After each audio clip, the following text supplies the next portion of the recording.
Οπλήν και νεύστο το παν, και πρωτοστήνε την γην και των ουρανών, γινώσκον τα πάντα, ως όρος Πατρί και όρθερον εν ήμι. Δόξα σοι ο Θεός ημών, δόξα σοι, λόγος συνέστησαν των ουρανών αματική, συνείδηγαν το Πατρί, και διαλόγου φέρω το το παν, ο λόγος σοφία και δύναμις και οίκων και συνεργός και ισουργός. Δόξα σοι ο Θεός ημών, δόξα σοι, εις όρους εφετών, εις ο αιώνας. Greetings, Uncle Travelling Matt here, and it's the end of another day here on my Cyprus trip. It is the penultimate day of my time in the Turkish Republic of North Cyprus, and so I'm going to tell you about what I've been doing today. But before then, I left you last night sitting on the top of the world, or at least on the top of Cyprus, in an amazing castle that I had all to myself. And I did say I'd try and get to an Armenian monastery as well. I did get there. Surp Magar, it was called. It's somewhere that it's well off the beaten track. Like, not many people go there. And I'd seen it when I was first doing my research for Cyprus and thought, wow, I've got to go to that place. Just because I have an interest in all things Armenian. And it's also quite ruined and broken down, so I thought, like, let's see this before it goes. Up until 1974, it had a caretaker, it was looked after. Now, as with so many churches, although most of them Greek, here in the north, it is but a ruin. So I got there, but the problem is that the light was fading by the time I got there. It was really hard to find. And then when I got there, there was this basically this barrier blocking the way. So I was like, oh my god, I've come all this way. And it said it was a 15-minute drive down, a 15-minute walk down to it. And to be quite frank, like, in 15 minutes it would have been completely dark. So I'm like, what do I do? I went to the barrier and it was unlocked. So I thought, okay, I'll lift it and then I can drive down. But the moment I lifted it, that was fine, and then the moment I went, it dropped down again, so I couldn't do that. But then in the end, I managed to put it down on the floor and push it as far away as I could, and squeeze the car through, which is a bit naughty, but you know what, got there in the end. The sight was incredible. I wished I had longer, but the light was really failing. The church wasn't much, to be honest, but the whole setting was really atmospheric, and it reminded me of a children's book. It reminded me of The Voyage of the Dawn Treader, where the travellers go to one of the islands that they visit and they find this deserted, it's kind of like a religious place, and I just thought this is what it would be like. So there we are. So that was Surpmagar. This morning, woke up quite early, got in the car, and did the second of the three castles, which is St. Hilarion. There's the most famous one. It's also one very near to Girne. I preferred the first one we did. I did. Can't remember what it's called. Cantara, I think. Yeah. But then I had that to myself. I went early to try and miss the crowds, but I arrived just in time for a French bus trip. So I was in the middle of a coach tour, basically, that were there. Although I kind of guess, in a way, it was nice they were French, because that's what the original inhabitants would have spoken. I don't know how you pronounce it. Louisians? I don't know how you say it. Anyway, yeah. It wasn't as atmospheric as Cantara, but it was a better castle. There was more buildings to it, and you could kind of imagine like how life was a bit more, perhaps. What was cool was that on the way we passed a site of the Turkish army, which is like a training ground, and that used to be the jousting field, and they used to watch the jousting from the castle windows, and that was quite cool, looking down on that. And the views were amazing all over Girne and the north. You didn't get both sides of the mountains over this one, but you know. And Yeah, and then there was this other bit, like the old royal chambers, and with Gothic windows, and you can imagine this lady sitting there looking out over her domain, and just such a gorgeous day. It's been really hot the past few days. The sea was this azure blue. Oh, it was amazing. Yeah. So that was that, but it was really hard work getting up there, you know. So that was that, yes. Afterwards, I found there was a little road you can take through the forest that took me to the western end of the island, which is where I wanted to be. So I took that road, but it was very slow and windy through a lot of military encampments. I mean, to be honest, there's been a lot of military all today. They are just everywhere here. This is like an occupied state. Um, One point of interest about, like 15 kilometres along, there was a tank that had fallen off the road, and it's a bit of a tourist attraction. And what I thought was hilarious, like obviously some idiot had tried to drive a tank down there when the road was clearly not made for tanks, and fell off the road. And you can imagine the conversation at base, like, what idiot did that? And then the PR person coming in going, own the narrative, turn a defeat into a success. And so they've made it into this commemoration of the Turkish spirit. This tank commemorates the bravery and the audacity of the Turks who will try and get a tank down there.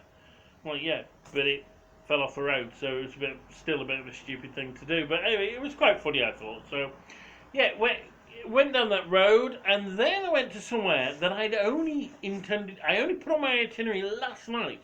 So if you remember when we were in Famagosta, I really liked Enkomi, the neolithic settlement, and so I watched a video on YouTube. I'll put the link in.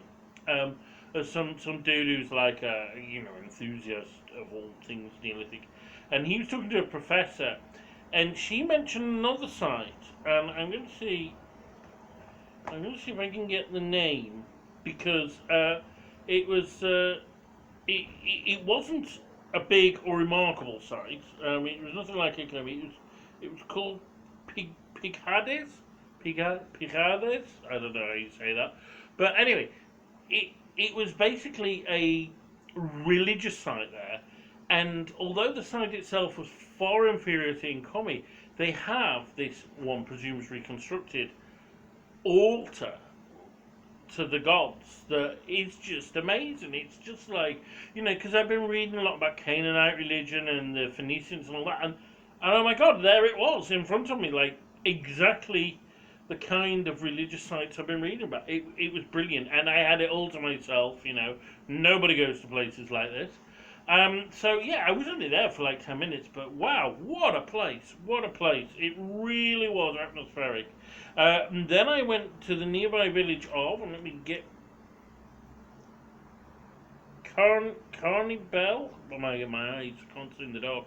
I'm on my hotel balcony, by the way. It's quite cool. Anyway, yeah, and I had lunch there. It's this like little farming village with everyone hanging around in tractors. And it was the cheapest and best kebab I've ever had. It was incredible. So yeah, it helps to go off the beaten track. And talking off the beaten track, I saw a signpost just outside the village for the Akdenis tombs. They call the king's tombs. There seems to have been a lot of kings here in the past, because there's a hell of a lot of king's tombs. But anyway, these Akdenis king's tombs, I'd read about them.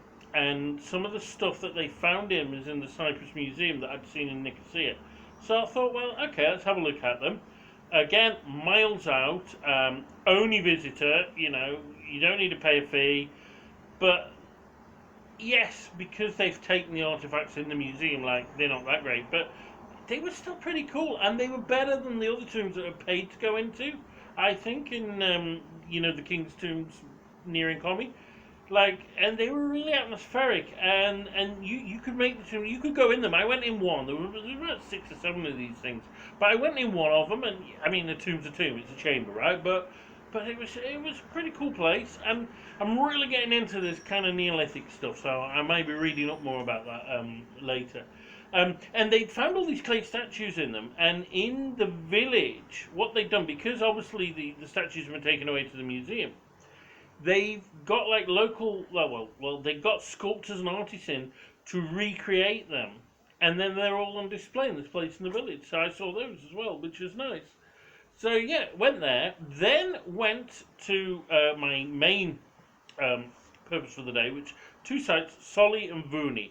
Now Soli is a bit of another Salamis. Alex did warn me it wasn't as good. And it's right in the west of the Turkish part of Cyprus. Um, if I'm honest, bit of a disappointment. Like there was this basilica they'd excavated, which was pretty impressive, but it literally was, just the mosaics. It reminded me a lot of the stuff I'd seen in Jordan, to be honest, where you've got like mosaics under a shed. And again, most of the mosaics were not figurative, but there is a famous swan that's like the symbol of Soli.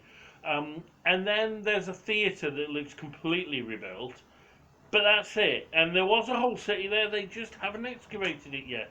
So when they do, there may be amazing things to find. And actually, they did do a few excavations in a tomb in 2004, 2005 time, and they found what's called the golden leaves of Soli, and they found these amazing artifacts. And these golden leaves, it's like a crown of leaves made of pure gold, and the workmanship is unbelievable. I mean, they found some statues and a diadem and a few other things as well, and they're all in the local museum, which I went to later.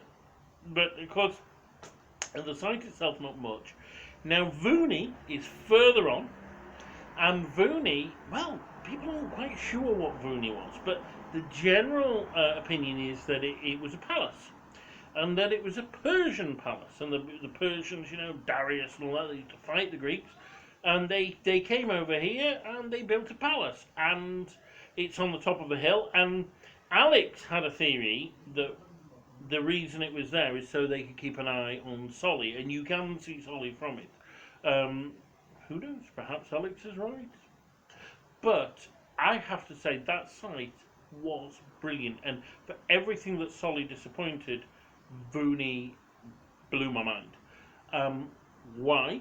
Well, because Vouni, the setting for a starter, it's on the top of this mountain, and there's these gorgeous views all across the Mediterranean, like say azure blue.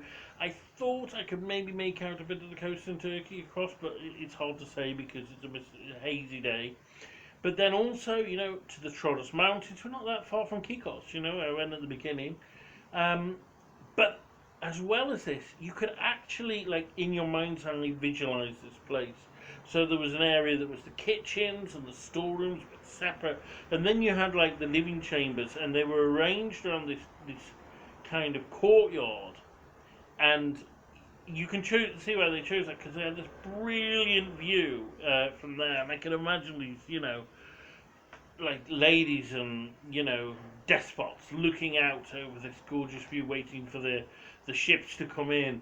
And just below there were sanctuaries to the gods. So you can imagine the smoke drifting up, the incense, and it was stunning. And on the top of the hill was a temple to, it was Diana, whoever. There was a temple. So yeah, so that was Vouni. Loved Vouni. On the way back, stopped at a little place. Don't quite know why it was there, but there was a jet fighter and a monument to the military as part of the stuff commemorating the '74 war, and that was interesting. And then I went to the town of Güzelyurt. Güzelyurt is Morphos in Greek, and I went there for two reasons. One, to see the St. Mammos Cathedral, which I'd read all about and seen diagrams of before on the Greek side, and it was one of the major Christian centres in the island. And then also the museum. So in the museum, I saw the golden leaves of Soli and some of the other stuff, and that was quite interesting. There was also a nature section, and I saw like turtles, which are quite famous around here, and the I think it's the muffle, which is their unique species on Cyprus, like a kind of goat. But I went into the church, which is not functioning as a church, but it is upkept, and it's nice. It looks almost like it should. The only thing is, it's like the other tourists that were visiting were all girls in very short skirts, and I thought, well, you know, you see all these things when you go into like mosques and stuff about respect this is a place of worship, and I thought, yeah, it maybe works both ways. But anyway, one little thing, I actually left my guidebook in the church with some money in it, and I was the because I went into the museum after the church, and then I was called back by the people around the museum and said, "Oh, you left your guidebook," and they didn't take any of the money, which was great. So then that was that. I had one more site to go to after that, and that was the third of the great castles, which is Ventum. So I drove to Leucosia and then took the road up to Buffavento, but it didn't work because the road is blocked. The road is no longer passable. It's been closed since 2019, and the detour would have taken too long to get to. So I have missed Buffavento, which is meant to be amazing. I have seen two of the castles. I could go tomorrow, but do you know what? I just want to relax. I'm a bit sightseed out at the moment. The Bologna effect is beginning to show, I think. I did see on the road, like where the road finishes, there's an old monastery which was very beautiful, but it was just derelict inside. I can't even tell you what the monastery was. There was not even a notice. And also, we went very near the enormous Turkish flag. Turkish Cypriot flag made of white stones on a mountainside. So I got some photos of that up close. So not completely wasted trip, but that was that. Then I drove back, dropped my car off at the rental company, very easy, no problems, and then went into Girne, down by the harbour, and had my tea in a restaurant that Alex recommended. So that is the end of the day. I have one more day in Girne, then it's back to the south, and after a couple of days there, it's back home. So that's all from me, Uncle Travelling Matt. Thanks for listening and keep travelling. Είδετε ότι εγώ είμαι Θεός, ο πριν γενέσω το παν και πρωτοστήνε την γη και των ουρανών, γινώσκον τα πάντα, ως όρος πατρί και όρον φέρον εν ήμι. Δόξα